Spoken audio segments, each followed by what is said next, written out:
Hello, thank you for joining me today. I have learned so much about my blood sugar levels since using the Ultrahuman blood sugar monitor. And I've learned the types of things that really spike my blood sugar levels and what keeps mine stable. So I'm going to share some short episodes of things that really spiked my sugar levels and actually some good alternatives that I found that didn't. So the first one, let's talk about the thing that caused my biggest massive spikes, and that is bread.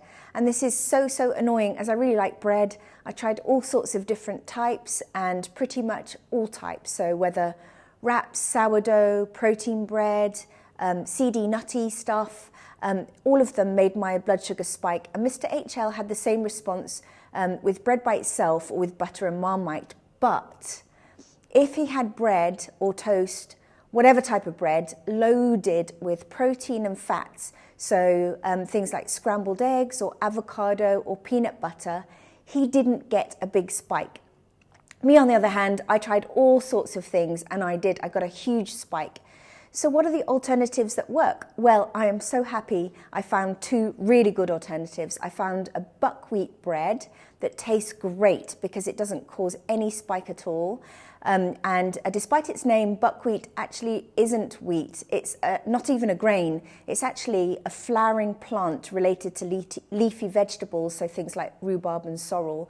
But this bread looks like normal bread, tastes like bread, and it makes the most amazing toast, and more importantly, I get no spike from it. So I bought it from an Italian bakery called Italy, but I will try and encourage Mr. HL to find or invent a good recipe, as he's an amazing baker, and there's nothing quite like homemade bread, is there?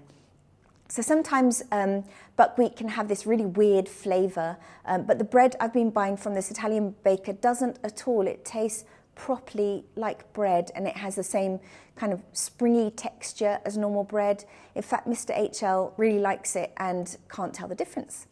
So the other alternative was a recipe from my friend Helen. Thank you, Helen.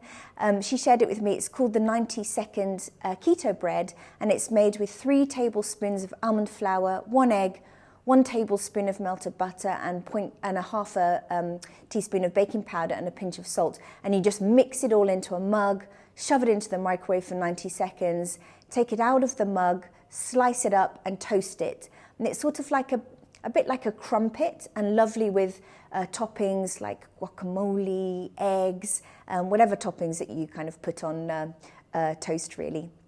So I hope you found this video useful.